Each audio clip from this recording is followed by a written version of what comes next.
তো বন্ধুরা, এই হচ্ছে ধূপগুড়ির নবজীবন সংঘের একটা খুব সুন্দর প্যান্ডেল।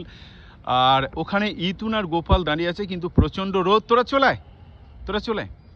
তো এই দেখুন কি বিশাল বড় একটা প্যান্ডেল তৈরি করা হয়েছে।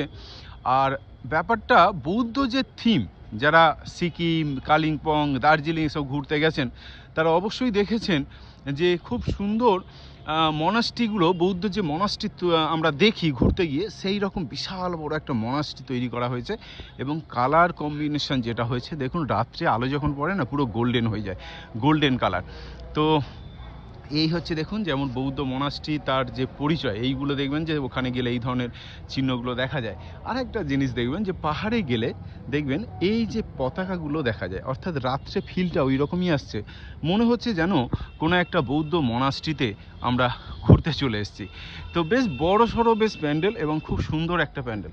তো চলুন একটু ভিতরে দেখাই। আর প্রবেশ পথে দেখুন সিংহ মহাশয় এদিকে আছেন, এদিকে একটা সিংহ মহাশয় আছেন, ওপরে যেখানে গৌতম বুদ্ধ দেখুন আছেন, যেন আহ্বান জানাচ্ছেন আমাদের। আর তার উপরে সবচেয়ে উপরে দেখুন একটা পতাকা উড়ছে। আর এই যে ডিজাইনগুলো না, অসম্ভব সুন্দর, খুব সুন্দর করেছে। তো এরপরে আমরা এরপরে আপনাদেরকে ভিতরে নিয়ে যাব আর দেখাবো পুরো প্রতিমা। এই হচ্ছে আমাদের প্রবেশপথ। এখান দিয়ে প্রবেশ করে এখান থেকে নেমে আমরা ভিতরে দেখছি, আমরা ভিতরে এবারে পুরো প্রতিমা দর্শন করব।